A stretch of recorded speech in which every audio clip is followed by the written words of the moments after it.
Jill, it's just Michael. Can you hear me? Yes.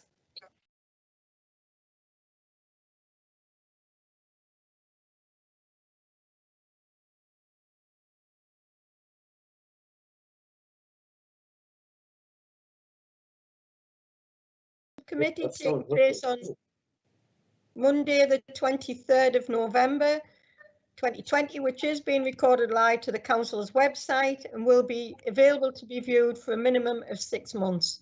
I'm Councillor Linda Marshall. I'm chairing today's meeting. I'm joined by Councillors David Bell, Liz Brown and Karen Liddell.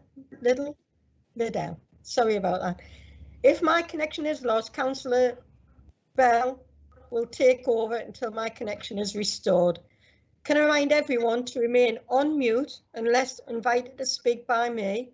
And if you wish to speak, please go into the chat function and type RTS. That means right to speak, which is on the right, will appear on the right hand side of your screen.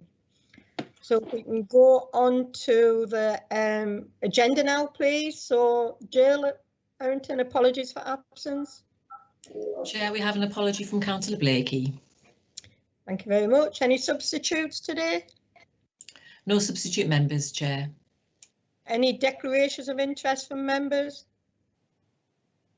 No. Okay, thanks for that. So item 4, we're hearing an application for the grant of a premises licence for SRJ Convenience Limited, Dunelm Road, Thornley. And I've got the agent, Mr. Robert Botkai. Mr. Botkai, is that okay? Yes, it's Andrew Sanders and Sandra Grant. Have we got those two present? Andrew and Sarah are here. They're not expecting to participate, but they're okay. They're just for moral support. And if I fall off my chair, I think then Andrew will take over. Okay, thank you for that, Mr. Botkai. And we have the applicant, Mr. Errol Palanapan.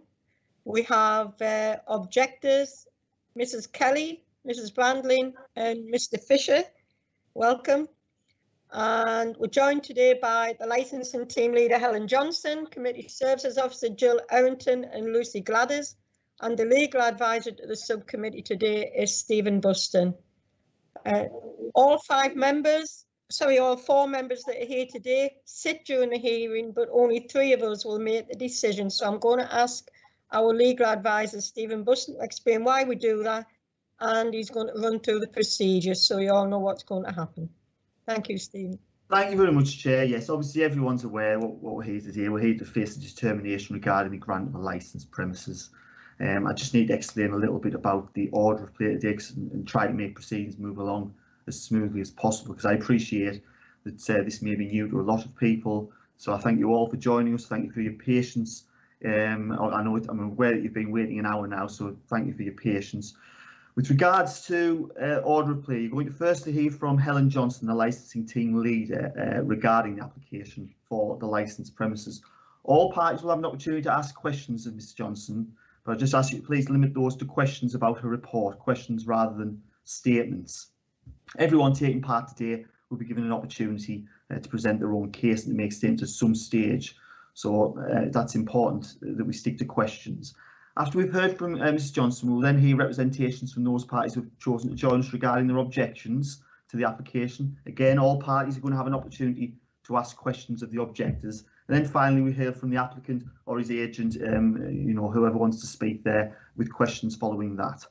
Once all of those representations have been made and all questions asked, the parties will be asked to sum up, and we'll ask the licensing officer, the objectors and the applicant to do that in that order. And after that, the subcommittee will retire to deliberate the decision in private, and all parties will be notified, I think, by telephone or email later today. And following that, you'll also receive a formal written decision notice outlining the decision and the reasons for that decision. Does anyone have any questions before we hear from the licensing officer? Perhaps RTS, the chat, or if you want to show your hand. If not, then I suggest we hear from Mrs Johnson now. Okay, thank you, Helen. If you can give us your report. Yeah, thank you, Chair, and good morning, everybody. So as explained, this is an application for the grant of a premises licence for SRJ Convenience Limited, former Methodist Church at Dunelm Road, Thornley.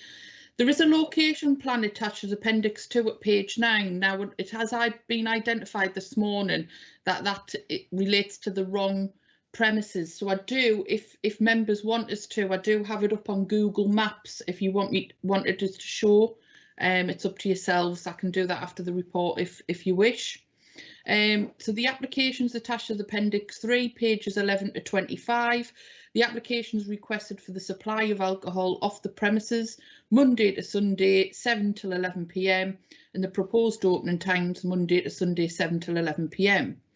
Following the end of the consultation, which was for 28 days on the 4th of November, the agent acted on behalf of the applicant, amended the hours for the supply of alcohol, and you'll see that at page 26. On a Sunday and a bank holiday to 9 a.m. until 4 p.m. and that's in line with its current planning permission. In addition, they did propose some 4 additional conditions for the promotion of the licensing objectives, and you'll see that at page 26 what they are for. The information was circulated to the other persons who submitted the representation in an attempt to alleviate their concerns. We got a response from Thornley Parish Council, basically just saying that they're not participating any further and it's unlikely they'll dispute any committee's decision from today. One person did withdraw, but that wasn't because of the application, it was more for personal reasons. So at the moment, there is Thornley Parish Council's representation still remains, but they're not participating any further, and there's the other 4 representations. So during the 28-day consultation period, we did receive responses from the responsible authorities, Durham Constabulary, County Durham and Darton Fire and Rescue, and the Council's Environmental Health Department with no comments. They're attached as Appendix 5, pages 40 to 42, and the representations from Mr and Mrs Brandlin, Mr McCoy, Mrs Kelly, Mr Fisher and Thornley Parish Council are attached as Appendix 4 at pages 28 to 38. So it's recommended that the committee determines the application with a review to promote the licensing objectives and give appropriate weight to the promotion of the licensing objectives, the representations including any supporting information presented by all parties, the Council Statement of Licensing Policy, which is attached as Appendix 6, pages 44 to 53, and the Section 182 Guidance, which is attached as Appendix 7, pages 55 to 62. The options available to members are to grant the licence subject to the conditions consistent with the operating schedule accompanying the application and the mandatory conditions set out in the Act, grant the licence subject to modified conditions to that of the operating schedule, where the committee considers it appropriate for the promotion of the licensing objectives and the mandatory conditions set out under the Act, to exclude from the scope of the licence any of the licensable activities, to refuse a person on the licence as a designated premises supervisor, or to reject the application. Thank you, Chair, and I'll take any questions. I don't know if you want me to pull up. Yes, please. I think the committee will want to. If I share my screen. So if you just let me know when you can see.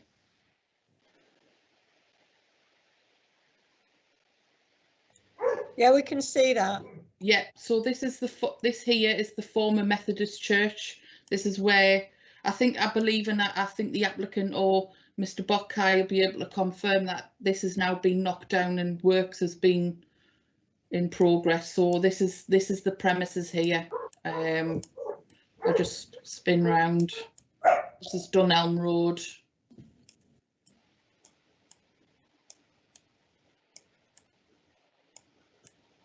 Okay. Is that all right? Okay, members, are we happy that you've seen that? Yes, thank you, Chair. Okay, thank you. Thank you, Helen. Take that back off. So any questions only now, and we'll go to the objectives. So Mrs. Brandling, have you any questions on the report? No, I've no questions. I have no Okay. questions, just me objections. Okay, Mr. Fisher, have you any questions only on the report?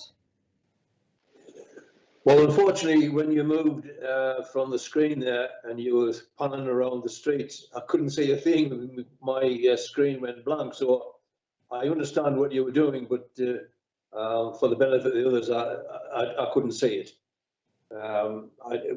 Is it my turn to give any objections to? No, you just not ask just your yet. questions on the report you've heard for now. You'll have a chance to talk to the All right, committee. that's fine, thanks. Okay, thank you. Mrs. Kelly, have you any questions on the report? No questions, just my objections. Okay, thank you for that. So, Okay. any questions on the report, Mr. Botkai?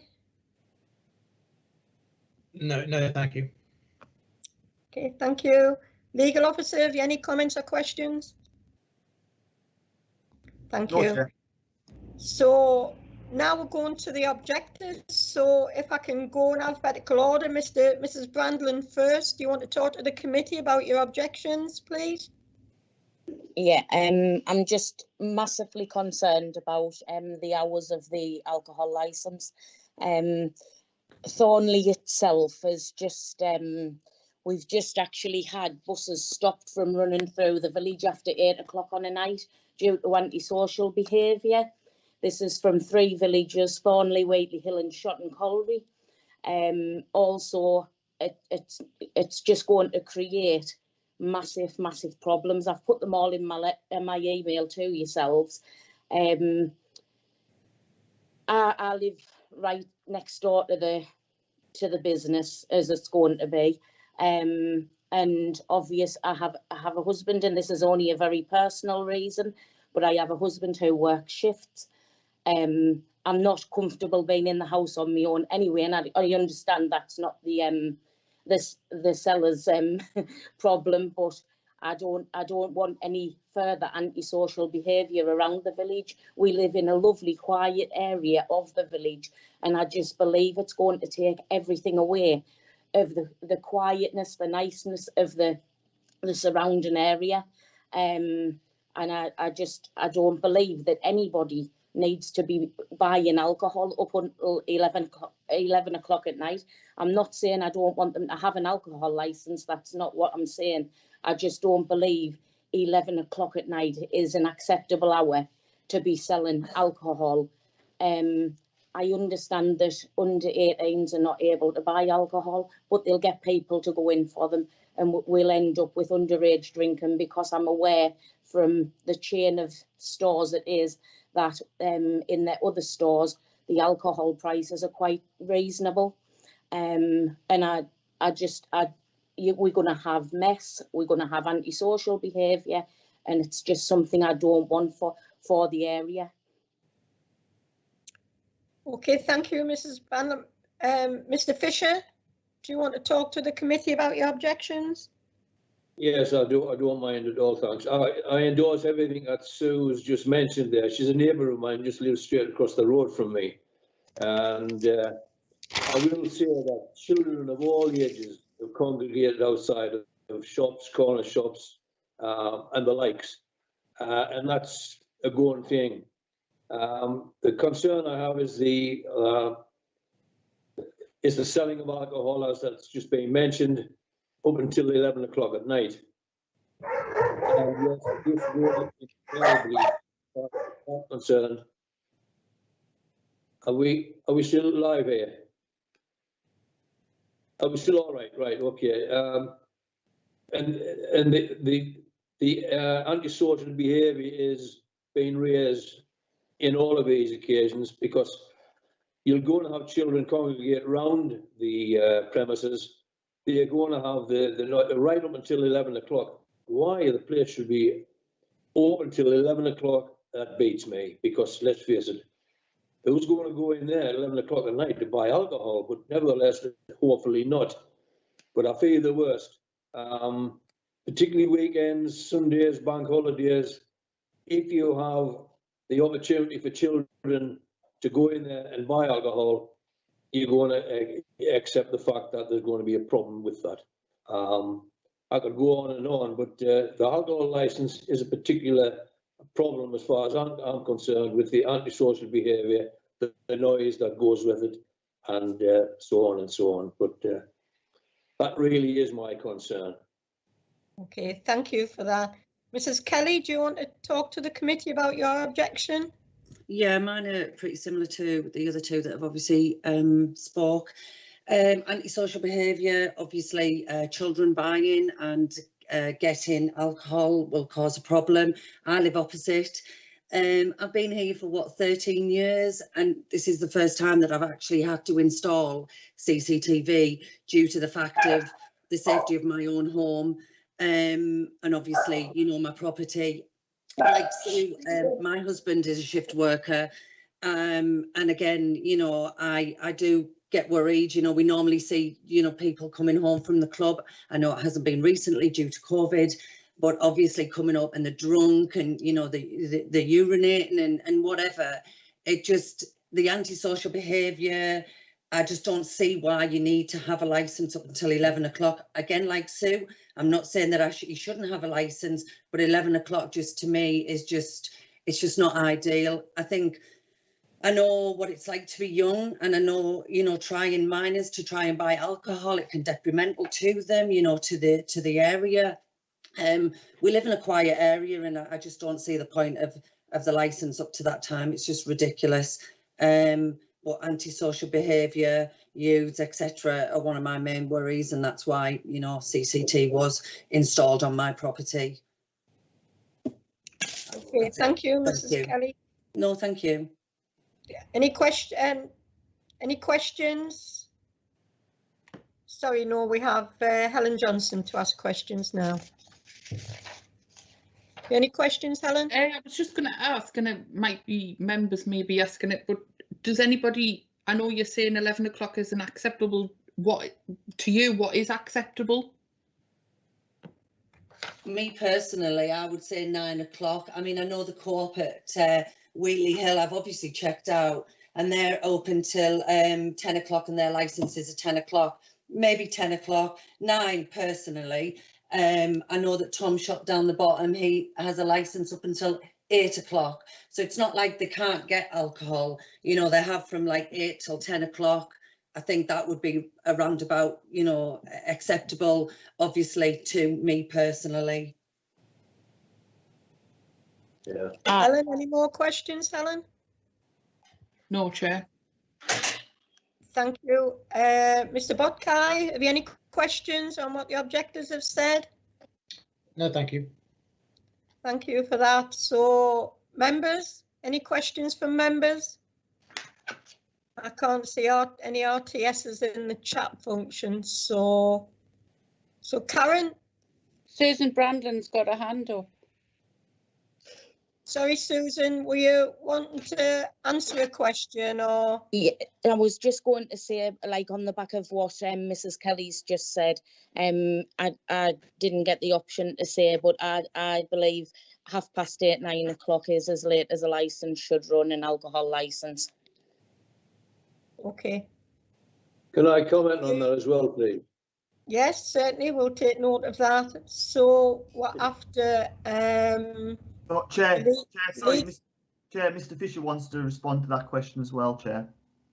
I'll just reiterate that we have premises in the village itself that do sell alcohol, and it's to the hours of 8 o'clock on a night. And as yet, we haven't had any evidence of antisocial behaviour with those hours. We're talking about Tom McCoy at the bottom of the village. That hasn't had a problem yet, as far as I can gather. But again, just to reiterate, up until 11 o'clock at night, I fear the worst and the outcome of this, because it's going to encourage everything that comes along with antisocial behaviour. Thank you. Thank you for that. Thank you. So our legal representative, Stephen Buston, have you any comments or questions now? I don't think I do. I think everything's been covered, Chair. Just bear with me 1 second, please. No, I think everything has been covered, Chair, that I was interested in. Thank you. Okay, thank you. So now is Mr. Botkai, on behalf of the applicant, do you want to address the committee on the application, please? Thank you. And can you hear me? Yes. Yeah, good. Okay, thank you. Well, good morning again. I'm the solicitor representing Errol here today. He can answer any detailed questions on the way that he's going to be running the store if I'm not able to. Errol has acquired the former Methodist church and is converting it into a convenience store. He has planning permission to operate the store from 7 in the morning until 11 o'clock at night, and on Sundays and bank holidays from 9 a.m. to 4 p.m. And the application for the alcohol license, or the premises license, now matches those hours. So Mr. Fisher made a reference to his concern about Sundays and bank holidays in particular. So we've dealt with that by amending the application to 9 a.m. to 4 p.m. on Sundays. The committee will be aware that the Section 182 guidance, I don't think the extract is in the papers, but the Section 182 guidance does say that shops should generally be able to match their trading hours unless there are good reasons to restrict those hours. So our starting point is the Licensing Act, and then we've got the Section 182 guidance, and we've also got your own policy, and your policy for stores in residential areas suggests framework hours of 7 a.m. To 11:30 p.m. With 12:30 after midnight at the weekends. So we are well within your own policy. We are not even applying for your suggested framework hours, and we are within Section 182. That's the government's guidance, just to explain that for everybody, that does state that shops should generally be able to match their trading hours unless there are good reasons not to. This store is proposed to trade as a Jack's, which is part of the Tesco branding. You'll be aware that the vast majority of Tesco's, certainly Sainsbury's local stores, this is an equivalent if you like, would have licenses from 7 a.m. until 11 o'clock at night, and some longer than that. In order for you to restrict those hours further, you would need real evidence, and I know that Stephen will address you on this at the end because of the Daniel Thwaites decision, but you would need some real evidence to restrict those hours, as opposed to a fear of what may happen in the future, and I'll address you again on that in a moment. We put together an operating schedule setting out the steps that we propose to take, and that includes CCTV, as you would expect. We operate Challenge 25, so all the cashiers will be trained to challenge anybody who appears to be under the age of 25 before they can be sold alcohol. We hear what's said about proxy sales. Proxy sales are difficult, but again, it will be part of the training of the cashiers to watch out for clear signs of proxy sales. So that's where an adult is sent in or asked to go in by a child to buy alcohol. So it's something that we would be looking out for, but obviously that's more of a social issue than we can't 100% control that. We will maintain refusal logs, training logs and incident reporting for the authorities, and following further consideration of the representations, we will have till prompts so that the cashiers are prompted on each sale to check the age of the customer. Notices will be displayed asking our neighbours, our customers to respect the neighbours and to leave quietly. And importantly, we won't be selling single cans of beer, and we won't be selling the high strength beers and ciders. And I say that's important because our experience, or in many discussions with officers around the country, is it's the single cans and the high strength beers and ciders that tends to attract the wrong sort of customers, the problem drinkers, and that's what leads to nuisance to residents. So we've included those conditions now on the application. In terms of the objections, I think there was really an objection to the store opening to 11 o'clock at night, but we do have planning permission to open, and of course the planning permission was part of the planning application process that will have dealt with deliveries. So I'm not proposing to address you on lorries on the deliveries, because that's already been dealt with under planning. But if you've got any questions, please do ask. But I think it's important we don't try and have a rerun of the planning application. The comment has been made about pricing. There are statutory limits on pricing, so ARL is aware of that and would comply with the law. I don't think there's any other controls that could be imposed legally on the pricing of alcohol. We hear from the residents that it's a lovely quiet village, and we're pleased to hear that, and we don't want that to change. There's a fear from residents that the convenience store and the sale of alcohol will change that, and we very much hope and expect that it won't change that. And to the contrary, we expect to provide a really good service to the people who are here and to the other residents in the village. One of the residents refers to the demand on police and ambulance services, but all of the authorities, so that's the police, the police, environmental health, trading standards, the licensing officer, public health, and planning officer and fire officer, they've all been consulted on this application, and none of them have raised any representations against the application as was originally submitted. So that was 7 o'clock to 11 p.m. And again, the guidance will tell you that they are your experts. The police are your experts, certainly on crime and disorder. And if they had concerns based on real evidence, they would have brought that before you today.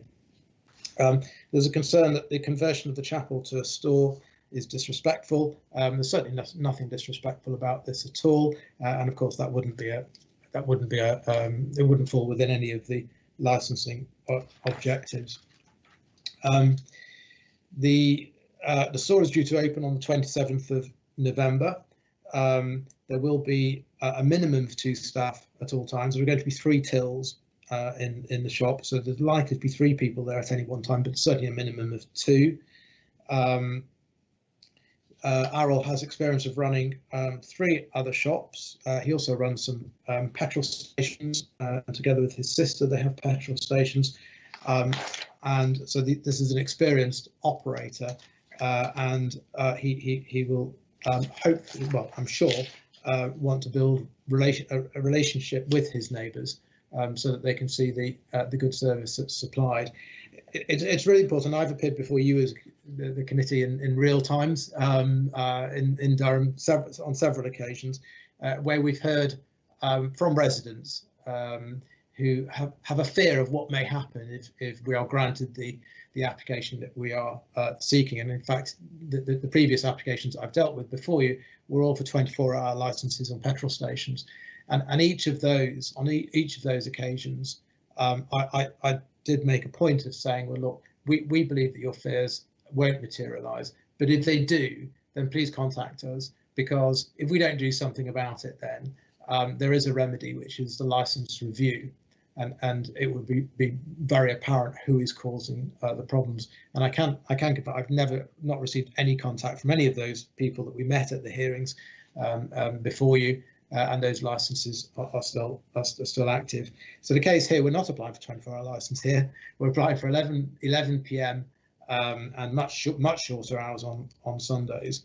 They're perfectly normal hours. Just a little bit of background. Under the previous Licensing Act, all off licences were from 8 o'clock in the morning until 11 o'clock Monday to Saturday, and 10 o'clock to 10:30 on Sundays. You couldn't have a licence for shorter hours. It might seem a bit odd now, but until 2005, all licences for off sales were 8 to 11 and 10 to 10:30.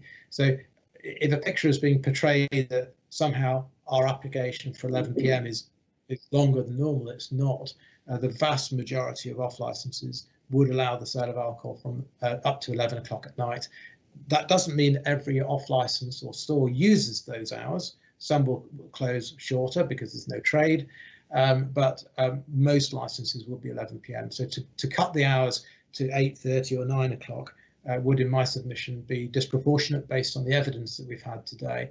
The only evidence that we've got, the only statements that we've heard from the residents are an understandable fear of what may happen, that the village may change, that all of a sudden there will be youth gathering, and that will cause a problem, that there will be proxy cells.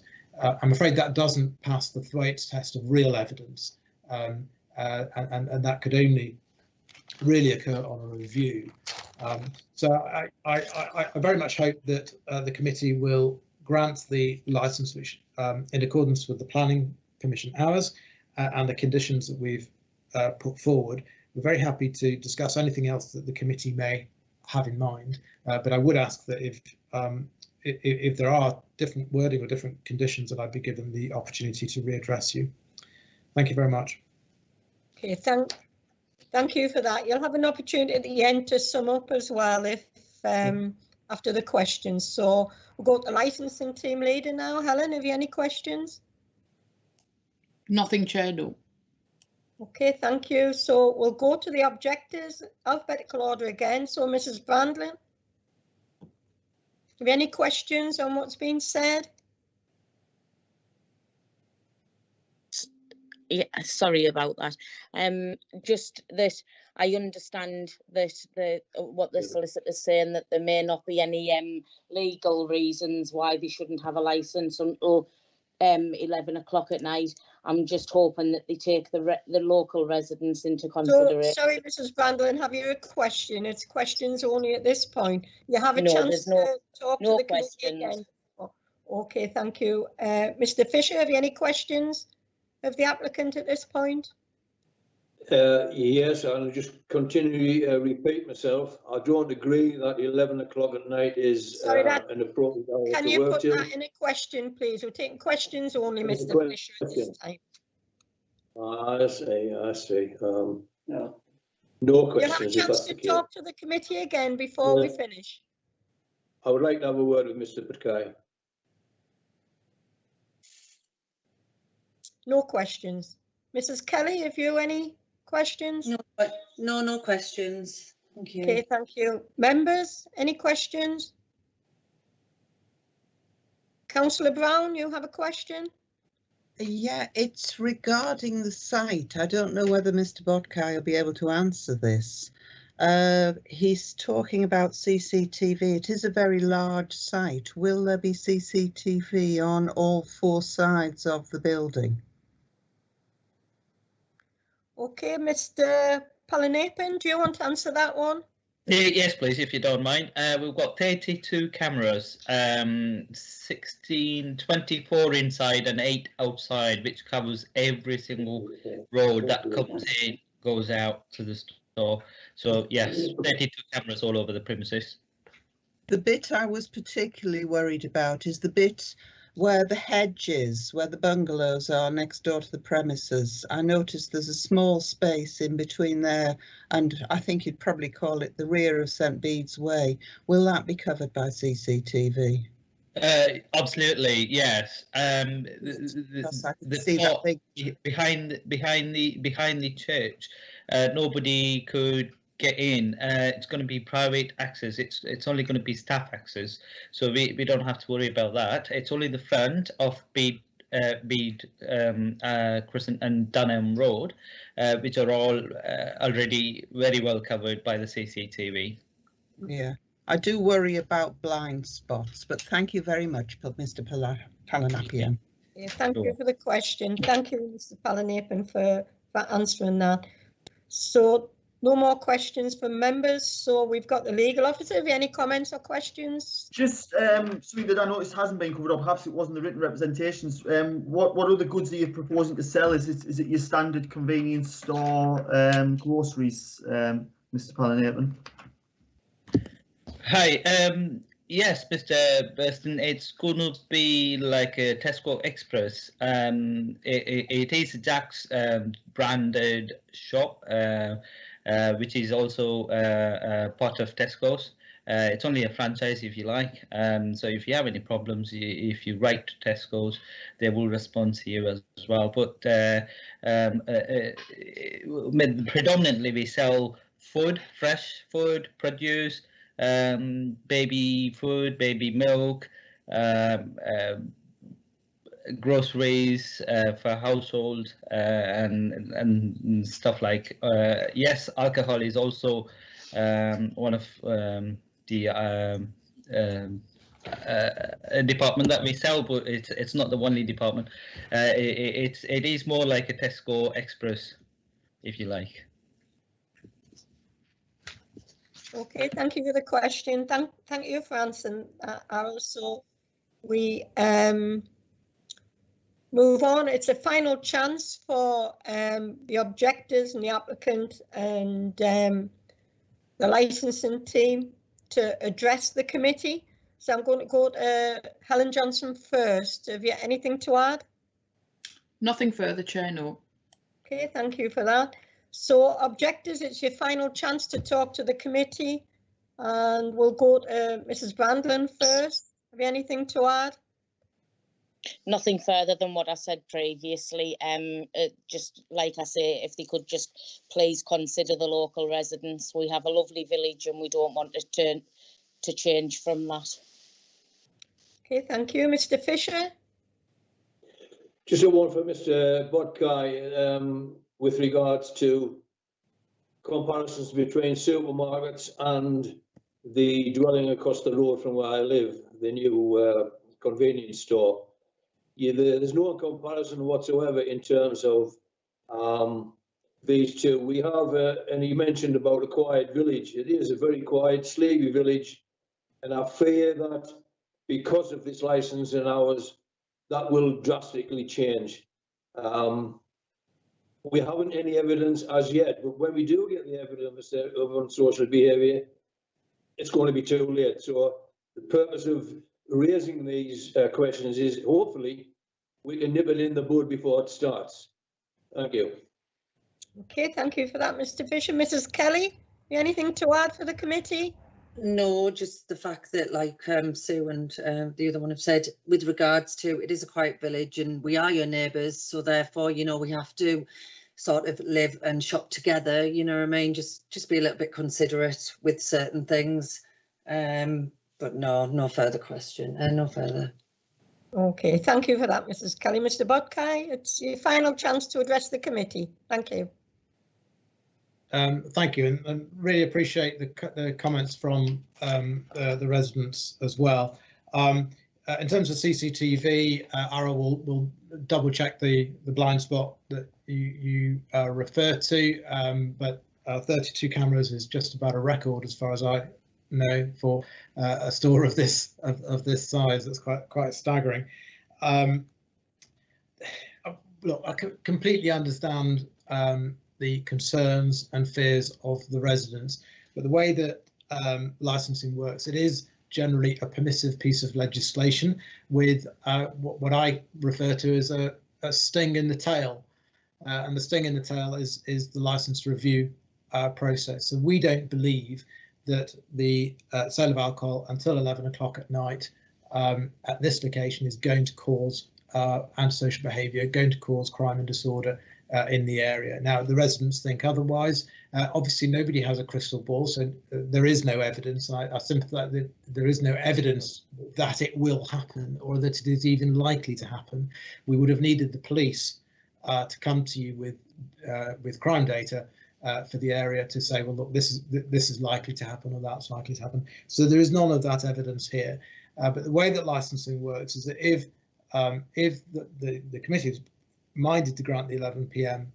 Licence today, certainly Monday to Saturday, and if that does result in problems, then the residents, as with everybody else, has they have the power to put an application in to seek a review of the licence, and then the committee would be able to look at actual evidence of this has happened on this day and this has happened on that day. Now, I very much hope that that won't happen, because what I hope will happen is, if there are any problems, that you, the residents, will communicate with Errol, who will make himself available to you, so that discussions can be had and steps taken. Now, obviously, if he doesn't take steps and the problems continue, that's when you have a case for the review of the licence, and we would be back before a licence committee, and you would have the evidence of what has happened. But we are very confident that that won't be necessary, and Errol will be very keen to build a relationship with you as you are his neighbours, and hopefully you will be his customers too, and that you will enjoy the facility that he is bringing to the village. So I would ask the committee to allow Errol the opportunity to be licensed to match his trading hours, to match the planning hours. As I say, we are within the section 182 guidance, and we are below the threshold of your own policy in terms of license hours for off licenses in residential areas. If you've got any questions, please do ask. I think Stephen's going to address you probably on the legal cases. I might be wrong, but I've heard this before. And so if you've got any, if you're minded to amend any of the conditions proposed or any other aspect of the application, I would be grateful for the opportunity to address you. We've had one or two misunderstandings over the last few months because we are online, so it's just best to talk about these things before the hearing closes. Thank you very much for listening. Thank you.